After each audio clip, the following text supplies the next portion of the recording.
दिन मांगेगा ये भीख? अब हम लोग तेरे यहाँ भीख मांगने से जिंदगी निकल जाएगी तेरी। एक दो दिन मांग अपना चले जाएंगे मेरे तो भाई। फिर तू तेरे वहाँ मांगना। कल विरासत है अपना, तू एक काम कर, करके चले पाकिस्तान जा, वहाँ मिलेगी भीख।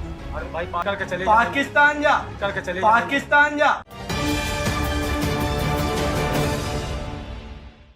नाजरीन, कोई आपसे ये कहे कि आपको पाकिस्तान जाओ तो आपको कैसा लगेगा?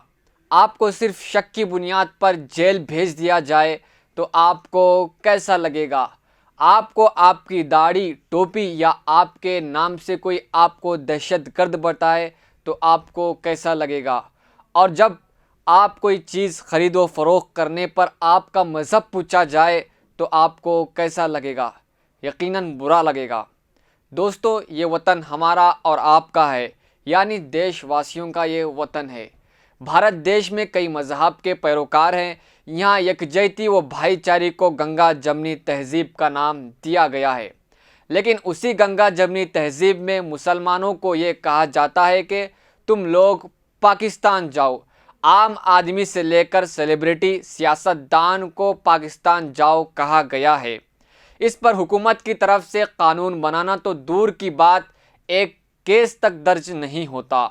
अगर कोई दलितों को कुछ बुरा भला कहे तो इसके लिए सख्त तरीन कानून है, क्योंकि वो अनटचेबल से कई सारी परेशानियां झेलने के बाद अपना हक लड़कर हासिल किया है।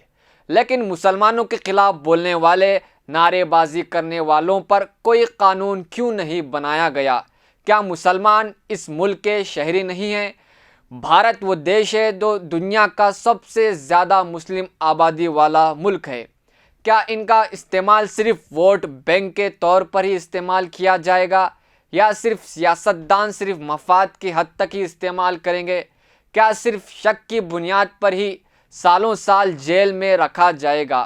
किसी भी जगह टेरर अटैक में मुसलमानों को ही कसूरवार क्यों ठहराया जाता है? 20 और 25 साल से जेल में रखा जाता है। इसके बाद फिर अफसोस के साथ कहना पड़ता है कि इनको ये कहकर रिहा कर दिया जाता है कि इनके ऊपर जो मुकदमात थे वो सब झूठ के सिवा कुछ नहीं है, और इनमें आम लोग, स्टूडेंट, सोशल एक्टिविस्ट और डॉक्टर वगैरह लोग शामिल हैं।